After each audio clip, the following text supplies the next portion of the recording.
भक्तजनों, माताओं, बहनों, सादर जय श्री कृष्ण। हमारे YouTube चैनल में आप सभी का बहुत बहुत स्वागत है।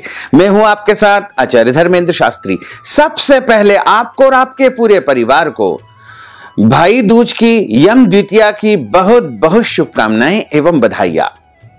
भगवान लक्ष्मी नारायण का भरपूर आशीर्वाद आप सभी के जीवन पर सदैव बना रहे। आप सभी सुखी रहें, स्वस्थ रहें, व्यस्त रहें और मस्त रहें तथा भाई बहन का निरंतर प्रेम बढ़ता रहे।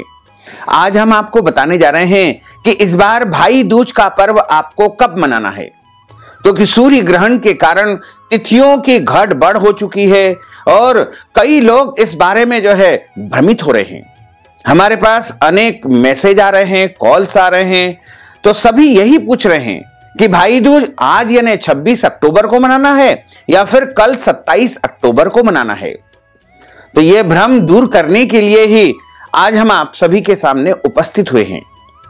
तो आप सभी को हम बताना चाहेंगे कि कार्तिक माह के शुक्ल पक्ष की द्वितीया तिथि के दिन भाई दूज का महापर्व मनाया जाता है, जिसे भ्रातृ द्वितीया, भाई टीका या भाई फोटा के नाम से भी जाना जाता है। अधिकतम लोग इसे भाई दूज के नाम से ही जानते हैं और भाई दूज के दिन सभी बहनें अपने अपने भाइयों को अपने घर आमंत्रित करती है और उस दिन दोनों यमुना जल से स्नान करते हैं तथा अपने भाई की लंबी आयु के लिए और बहन की सुख शांति समृद्धि एवं दीर्घायु के लिए बहन अपने भाई को टीका करती है, उनको अपने घर बुला करके ससम्मान भोजन करवाती है और भाई अपनी अपनी बहनों के लिए खुशी खुशी उपहार लेकर जाते हैं और दोनों यमदेव से प्रार्थना करते हैं कि दोनों सुखी रहें, स्वस्थ रहें, दीर्घायु को प्राप्त करें। लेकिन इस बार भाई दूज को लेकर के कई लोगों के मन में भ्रम और संशय उत्पन्न हो गया है, क्योंकि हमारे कुछ पंचांगों में भाई दूज 26 अक्टूबर 2022 बुधवार को बताई है, वहीं कई पंचांगों में 27 अक्टूबर 2022 गुरुवार को बताया है। इसका कारण यह है कि द्वितीया तिथि यानी कार्तिक माह के शुक्ल पक्ष की जो द्वितीया तिथि है उसका आरंभ 26 अक्टूबर 2022 बुधवार को दोपहर 2:42 से हो रहा है, जो कि अगले दिन यानी 27 अक्टूबर 2022 गुरुवार को दोपहर 12:45 पर दूज तिथि समाप्त हो जाएगी। तो हमारे शास्त्रों में तथा पुराणों में लिखा हुआ है कि जिस दिन मध्याह्न व्यापिनी द्वितीया तिथि हो उसी दिन भाई दूज का पर्व मनाना चाहिए और उसी दिन पूरे दिन भाई दूज का त्योहार मानना चाहिए और उसी दिन बहनों को अपने भाई के मस्तक पर तिलक लगाना चाहिए। तो अगर आप शास्त्र के निर्णय को मानना चाहते हैं और हमारे मत को मानना चाहते हैं तो आप सभी भक्तजनों, माताओं, बहनों को भाई दूज का महापर्व 27 अक्टूबर 2022 गुरुवार के दिन ही मनाना चाहिए और शुभ मुहूर्त में अपने अपने भाइयों को टीका करना चाहिए। वैसे कई लोग अपने अपने क्षेत्र के पंचांगों को देख करके, अपने यहाँ के कैलेंडरों को देख करके 26 अक्टूबर 2022 यानी आज बुधवार के दिन भी भाई दूज का पर्व मनाएंगे। तो आप अपनी आस्था और परंपरा के अनुसार भाई दूज का त्योहार मनाएं, लेकिन शास्त्रों को यदि आप मानते हैं और हमारे मत को यदि आप मानते हैं तो आप सभी को 27 अक्टूबर 2022 गुरुवार के दिन ही भाई दूज का पर्व मनाना चाहिए। तो सबसे पहले हम आपको बता दें कि भाई दूज पर अपने भाई को टीका करने का जो शुभ मुहूर्त रहेगा वो कब से कब तक रहेगा तथा कौन सा ऐसा समय होगा जिस समय में अपने भाई को आपको टीका नहीं लगाना है, क्योंकि वह समय अशुभ समय माना जाता है। तो 27 अक्टूबर 2022 गुरुवार के दिन आप सभी भाई दूज का पर्व मनाना है। गुरुवार का दिन वैसे ही अपने आप में शुभ दिवस माना जाता है। देवगुरु बृहस्पति का, भगवान विष्णु का परम प्रिय दिन यदि कोई होता है तो वो गुरुवार का दिन होता है और गुरुवार के दिन भाई दूज मनाना अत्यंत शुभ रहेगा। कई लोगों के मन में यह संशय है कि गुरुवार के दिन भाई दूज कैसे मनाएं, तो हम उनको स्पष्ट कर दें कि गुरुवार का दिन तो बृहस्पति देव तथा विष्णु भगवान का परम प्रिय दिन होता है और इस दिन भाई दूज मनाना अत्यंत शुभ फलदायक सिद्ध होगा। तो भाई दूज पर अपने भाई को टीका लगाने का जो सबसे श्रेष्ठ मुहूर्त होगा वो 27 अक्टूबर 2022 गुरुवार को सुबह 6 बजे से शुरू होगा, जो कि सुबह 7:30 बजे तक रहेगा। उसके बाद दूसरा मुहूर्त शुरू होगा, वो 10:30 बजे से शुरू होकर के दोपहर 1:30 तक रहेगा। और 1:30 से लेकर के 3 बजे तक का जो समय रहेगा वह राहु काल का समय रहेगा। इसलिए आपको दोपहर 1:30 से 3 में अपने भाई को टीका नहीं लगाना है। यह राहु काल का समय है, यह अशुभ समय है। इसलिए आप इस समय को छोड़ करके अन्य शुभ मुहूर्तों में अपने भाई के मस्तक पर टीका कर सकते हैं। उसके बाद शाम का जो मुहूर्त रहेगा वो शाम 4:30 बजे से शुरू होकर के 6 बजे तक का रहेगा, तथा रात्रि में यानी सूर्यास्त के बाद 6 बजे से जो अगला मुहूर्त आरंभ होगा, जो कि रात्रि 9 बजे तक रहेगा। इन शुभ मुहूर्तों में आप अपने भाई के मस्तक पर टीका लगा सकते हैं। और अगर कोई भक्तजन 26 अक्टूबर 2022 बुधवार यानी आज के दिन यदि भाई दूज का पर्व मनाना चाहते हैं, तो उनको भाई दूज का जो शुभ मुहूर्त होगा वो शाम 3 बजे से लेकर के 6 बजे तक रहेगा। और 26 अक्टूबर को राहु काल का समय दोपहर 12 बजे से लेकर के 1:30 बजे तक का रहेगा। लेकिन दूज तिथि का आरंभ दोपहर 2:42 पर ही होगा। इसलिए यदि आप 2:42 के बाद टीका लगाएंगे तो भी ठीक रहेगा। और शाम को 3 से 6 का शुभ मुहूर्त होगा, तथा उसके बाद सूर्यास्त के बाद यानी रात को 7:30 बजे से जो अगला मुहूर्त आरंभ होगा तो वो 10:30 बजे तक का रहेगा। यह मुहूर्त 26 अक्टूबर 2022 बुधवार आज के दिन के मुहूर्त है। और जो पहले हमने आपको मुहूर्त बता चुके हैं वो 27 अक्टूबर 2022 गुरुवार के दिन के मुहूर्त है। 27 अक्टूबर का पूरा दिन चूंकि सुबह के समय द्वितीया तिथि रहेगी, सूर्योदय के समय सूर्योदय व्यापिनी द्वितीया तिथि है, मध्याह्न व्यापिनी द्वितीया तिथि है, इसलिए सर्वोत्तम भाई दूज का पर्व 27 अक्टूबर 2022 गुरुवार के दिन ही रहेगा। इस दिन केवल दोपहर 1:30 से लेकर के 3 बजे तक का जो समय है राहु काल का समय है, उसको आपको छोड़ करके अन्य शुभ मुहूर्तों में आप अपने भाई के मस्तक पर तिलक लगा सकते हैं। भाई दूज के दिन भाई बहन सुबह जल्दी उठते हैं, तथा ब्रह्म मुहूर्त में यदि आप यमुना जी के करीब निवास करते हैं यानी यमुना नदी यदि आपके पास में है, तो सबसे पहले भाई बहन को यमुना नदी में स्नान करना चाहिए। यमुना नदी में भाई बहन दोनों ही जो है स्नान करते हैं, तथा इस दिन अपने अपने भाई अपनी अपनी बहनों का हाथ पकड़ करके यमुना जी में 5 डुबकी लगवाते हैं, 7 डुबकी लगवाते हैं। और अगर आप यमुना जी के करीब नहीं रहते हैं और गंगा जी, नर्मदा जी, गोदावरी जी या अन्य किसी और नदी के समीप रहते हैं, तो वहां पर भी आप जाकर के स्नान कर सकते हैं। यदि आपके पास नदी नहीं है तो आप अपने घर में भी यमुना जल से, गंगा जल से, तीर्थ जल से स्नान करेंगे तो अति उत्तम रहेगा। इस दिन भाई तथा बहनों दोनों को ही सुबह जल्दी स्नान करना है। और इस दिन जब तक बहनें अपने भाई को टीका नहीं लगा देगी तब तक दोनों को ही व्रत धारण करना चाहिए, यानी तब तक उनको फलाहार फलाहारी वस्तु ग्रहण करना चाहिए। और टीका लगाने के बाद ही अपने भाई को भोजन करवाएं, उसके बाद स्वयं भोजन करके व्रत खोल सकते हैं। इस दिन सभी बहनें अपने भाई की लंबी आयु के लिए सुबह जल्दी उठ करके तीर्थ जल से स्नान करेगी, व्रत धारण करेगी और उसके बाद शुभ मुहूर्त में अपने भाई को टीका लगाएगी। सबसे पहले एक पूजा की थाली आपको तैयार करना है। उस पूजा की थाली में आपको रोली रखना है। रोली जिसे कुमकुम भी कहा जाता है, लाल रंग का कुमकुम यानी रोली आप थाली में रख लीजिएगा। चावल उसमें आप रख लीजिएगा। कहीं कहीं पर जो है भींगे हुए पीसे चावल भी यहां पर रखे जाते हैं, लेकिन इसमें अक्षत आप अवश्य रखें।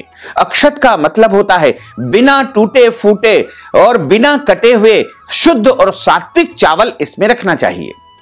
अक्षत इसमें रखना है। उसके बाद थाली में हल्दी अवश्य रखें, क्योंकि हल्दी को सौभाग्य का प्रतीक माना जाता है। इसी के साथ में पूजा की थाली में आपको बतासे रखना है, और यदि आपके पास मिठाई उपलब्ध है तो मिठाई भी आप रख सकते हैं, क्योंकि बतासा भी एक प्रकार की मिठाई होती है। तो आप मिठाई या बतासा दोनों भी रख सकते हैं, या एक वस्तु भी आप रख सकते हैं। और शुद्ध घी का गोल बत्ती वाला एक दीपक आपको रखना चाहिए। अगर आपके यहां गाय का घी उपलब्ध हो जाता है तो आप गाय के घी का एक दीपक तैयार कर लेंगे। और इस थाली में आपको कुछ पुष्प रखना है, जल का पात्र यानी एक लोटा आपको रखना है, और उस थाली में ये सब सामग्री आप रख लीजिएगा। एक कोरा रुमाल भी आपको रखना है। और उसके बाद सबसे पहले शुभ मुहूर्त में, जैसा कि शुभ मुहूर्त हम आपको पहले बता चुके हैं, 27 अक्टूबर 2022 गुरुवार को भाई को टीका करने का जो शुभ मुहूर्त सबसे पहले प्रारंभ होगा वो सुबह 6 से 7:30 का रहेगा। उसके बाद दूसरा मुहूर्त सुबह 10:30 बजे से आरंभ होगा, जो कि 1:30 तक रहेगा। उसके बाद शाम को 4:30 से लेकर के 6 बजे तक मुहूर्त रहेगा, तथा सूर्यास्त के बाद यानी रात को 6 बजे से लेकर के 9 बजे तक का भी मुहूर्त रहेगा। ध्यान रखें, इस दिन राहु काल यानी दोपहर 1:30 बजे से लेकर के 3 बजे का जो समय है उसको आपको छोड़ देना चाहिए, उसका त्याग आपको कर देना चाहिए, क्योंकि राहु काल का समय भाई को टीका करने के लिए बहुत ही अशुभ माना जाता है। और उसके बाद आप शुभ मुहूर्त में अपने भाई को एक चौकी के ऊपर बिठाएं, या फिर चौकी आपके पास उपलब्ध नहीं है तो आप किसी भी शुद्ध और पवित्र आसन के ऊपर अपने भाई को बिठाएं। ध्यान रखें, भाई बहन का मुंह पूर्व और पश्चिम दिशा में हो सकता है, क्योंकि पूर्व में यदि आप भाई को बिठाएंगे तो बहन का जो मुंह है वो जो है पश्चिम होगा और पूर्व होगा, यानी दोनों पूर्व पश्चिम यदि बैठेंगे तो अति उत्तम रहेगा। अगर आप चाहें तो पश्चिम दिशा में भी अपने भाई को बिठा सकते हैं, और बहन का मुंह पश्चिम में रहेगा, भाई का मुंह पूर्व में रहेगा, यानी कुल मिलाकर के पूर्व पश्चिम में ही अपने भाई को बिठा करके तिलक लगाना चाहिए। उत्तर में भी आप बिठा सकते हैं, लेकिन उत्तर में यदि आप बिठाएंगे तो भाई का मुंह दक्षिण मुखी हो जाएगा, जो कि गलत माना जाता है। इसलिए आपको जो है भाई बहन को पूर्व या पश्चिम दिशा में बैठकर तिलक लगाना चाहिए या तिलक लगवाना चाहिए। और उसके बाद आप जब तिलक लगाते हैं तो सबसे पहले आपको अपने भाई की लंबी आयु की प्रार्थना करते हुए और अंगूठे के माध्यम से भाई के मस्तक पर तिलक लगाना चाहिए। और तिलक लगाने के बाद उसके माथे पर आप अक्षत लगाएं। कहीं कहीं क्षेत्रों में एक और परंपरा है कि जो चावल भिगोए हुए रहते हैं उनको पीस करके भाई के दोनों हाथों की कलाई पर चावल भी लगाए जाते हैं, और वो पीसे हुए भींगे हुए चावल भी मस्तक पर लगाए जाते हैं। तो आप अपने क्षेत्र की परंपरा के अनुसार तिलक अवश्य करें, और उसके बाद अक्षत लगाएं और पुष्प उसके मस्तक पर चढ़ा करके भगवान यमराज से प्रार्थना करें कि हमारे भाई को लंबी आयु प्रदान करना, दीर्घायु प्रदान करना, और उसे स्वस्थ रखना, सुखी रखना, तथा मस्तक पर एक रुमाल ढकना चाहिए। खुले सिर कभी भी तिलक नहीं लगवाना चाहिए। और उसके बाद अपने भाई को बतासा खिलाएं, मिठाई खिलाएं, और शुद्ध घी का जो दीपक आपने तैयार किया है उससे अपने भाई की आरती उतारें। और जो जल का लोटा आपके पास रखा हुआ है उस जल के लोटे को भी अपने भाई के ऊपर से उतार करके दोनों तरफ जल आपको डाल देना चाहिए। इस विधि से आप तिलक लगाएं। उसके बाद आपने जो भोजन तैयार किया है वो भोजन शुद्ध और सात्विक भोजन होना चाहिए। उसमें लहसुन, प्याज, मांस, मदिरा, मसूर की दाल का उपयोग बिल्कुल न करें। इस दिन भोजन में खीर, पूड़ी, हलवा आप बनाएं।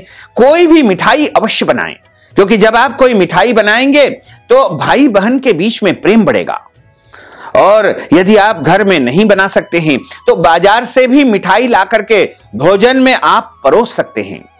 तो आप भाई को पहले भोजन कराएं, उसके बाद बहन स्वयं भोजन करे, और भाई अपनी बहन को अपनी श्रद्धा, हैसियत और भावना के अनुसार कुछ न कुछ प्रेम पूर्वक उपहार अवश्य प्रदान करे। उपहार का कोई मोल नहीं होता है। उपहार अपनी श्रद्धा और आस्था के अनुसार कुछ न कुछ अवश्य देना चाहिए। आप जो दे सकते हैं वो अवश्य दें, लेकिन उपहार अपनी बहन को अवश्य ही देना चाहिए। और बहन अपने भाई की लंबी आयु की प्रार्थना यमराज से करती है। यमराज से कहती है कि हे यम देवता, हमारे भाई को आज हमने तिलक लगाया है और आपसे हम प्रार्थना करते हैं, अनुरोध करते हैं, निवेदन करते हैं कि हमारे भाई को लंबी आयु प्रदान करना, दीर्घायु प्रदान करना, हमारा भाई सुखी रहे, स्वस्थ रहे, निरंतर उन्नति तथा प्रगति को प्राप्त करे। इसके साथ ही आप चाहें तो इस समय जो है एक लौकिक मंत्र भी बोल सकते हैं, जिसको हम बोल करके आपको सुना रहे हैं। इसको आप लिख लीजिएगा या ध्यानपूर्वक इसको सुनिएगा। ये लौकिक मंत्र है, वैसे शास्त्रों में इसका कोई उल्लेख नहीं है, लेकिन लोकाचार में लौकिक मंत्र के रूप में यह बताया गया है। इसमें लिखा हुआ है कि गंगा पूजे यमुना को, यमी पूजे यमराज को, सुभद्रा पूजे कृष्ण को, जैसे गंगा यमुना नीर बहे वैसे मेरे भाई की आयु बढ़े। फिर से एक बार हम आपको सुनाने जा रहे हैं। गंगा पूजे यमुना को, यमी पूजे यमराज को, सुभद्रा पूजे कृष्ण को, जैसे गंगा यमुना नीर बहे वैसे मेरे भाई की आयु बढ़े। यानी गंगा पूजे यमुना को, यमी पूजे यमराज को, सुभद्रा पूजे कृष्ण को, जैसे गंगा यमुना नीर बहे वैसे मेरे भाई की आयु बढ़े। इस प्रकार आपको इसको उच्चारण करना चाहिए। इस समय आप चाहें तो महामृत्युंजय मंत्र का उच्चारण भी कर सकते हैं, क्योंकि अपने भाई की लंबी आयु की आप प्रार्थना कर रहे हैं। ओम त्र्यंबकं जजामहे सुगंधिं पुष्टिवर्धनम् उर्वारुकमिव बन्धनान् मृत्योर्मुक्षीयमामृतात्। इस प्रकार महामृत्युंजय मंत्र का आप इस समय उच्चारण कर सकते हैं। ओम त्र्यंबकं जजामहे सुगंधिं पुष्टिवर्धनम् उर्वारुकमिव बन्धनान् मृत्योर्मुक्षीयमामृतात्।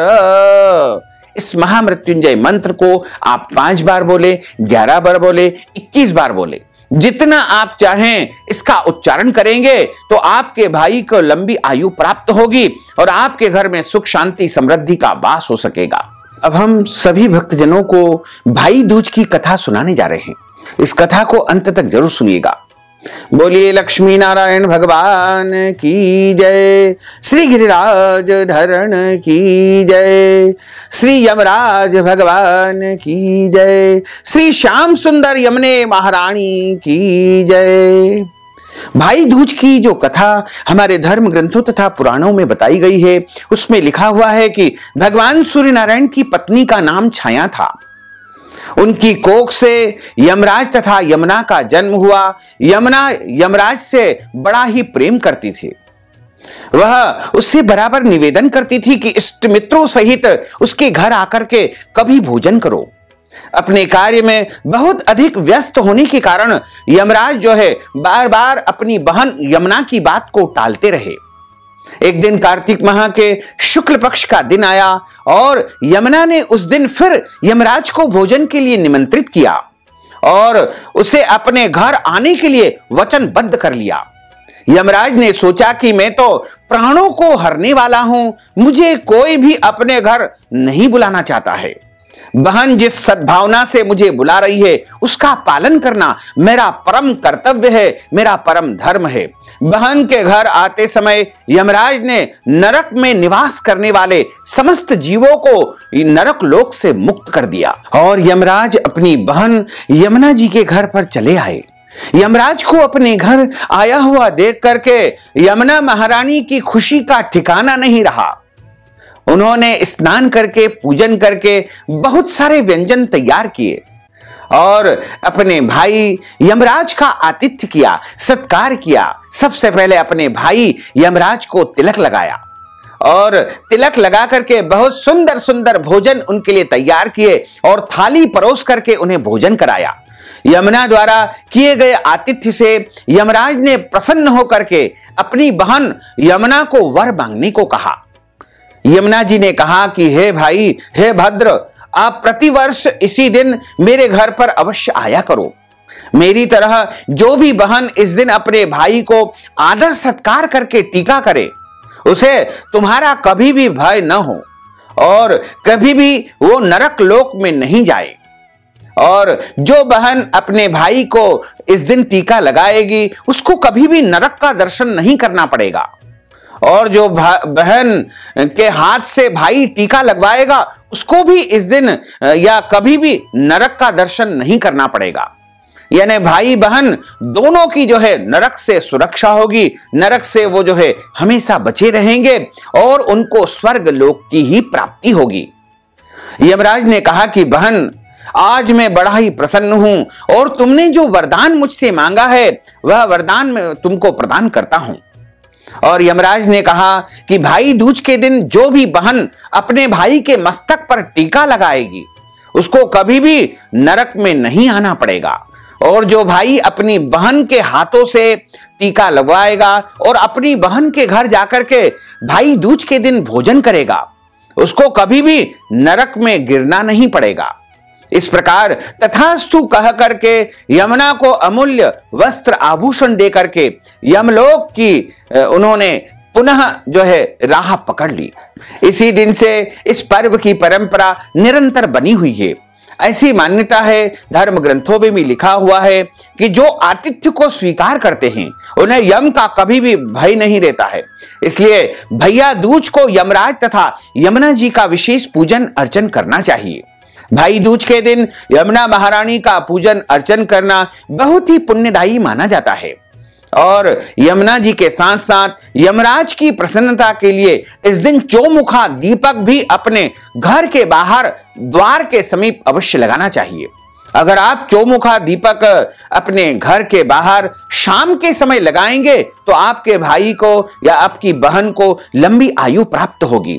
जिस प्रकार हमने चौमुखा दीपक का एक वीडियो आपको बताया है, उस विधि से आप अपने घर के द्वार के बाहर एक स्थान पर एक चौकी की स्थापना करें, उसके ऊपर हल्दी का लेपन करके आटे का एक चौमुखा दीपक वहां पर स्थापित करें और उसमें 4 बत्तियां लगा करके सरसों का तेल डाल करके और उसमें लाई, कील, बतासा, सिक्का, कोड़ी डाल करके चारों बत्तियां जला देवे और सुबह होने पर उस दीपक को विसर्जित कर देवे तथा कोड़ी और सिक्का जो आपने रखा हुआ है उसको अपनी तिजोरी में स्थापित कर देवे।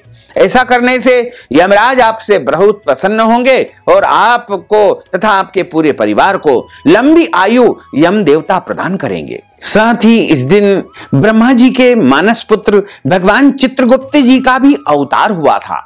इसलिए सभी लोग इस दिन कलम दवात की पूजा करते हैं, तराजू की पूजा करते हैं और चित्रगुप्त भगवान की पूजा करके चित्रगुप्त भगवान का जन्मोत्सव मनाते हैं, उनकी आरती उतारते हैं। तो इस तरह यदि आप भाई दूज का पर्व मनाएंगे तो निश्चित तौर से आपके घर में सुख आएगा, समृद्धि आएगी, वैभव आएगा और आपके घर में किसी भी चीज की कोई कमी नहीं रहेगी तथा भाई एवं बहन को लंबी आयु की प्राप्ति होगी। तो भक्तजनों, माताओं, बहनों, हमने जो ज्ञानवर्धक जानकारी आपको प्रदान की है उसको आप अधिक से अधिक लोगों को शेयर करिएगा, लाइक करिएगा, कमेंट करिएगा और यदि अभी तक आपने सब्सक्राइब नहीं किया तो अभी और इसी समय सब्सक्राइब अवश्य कर लीजिए। आपको और आपके पूरे परिवार को सादर जय श्री कृष्ण, सादर धन्यवाद।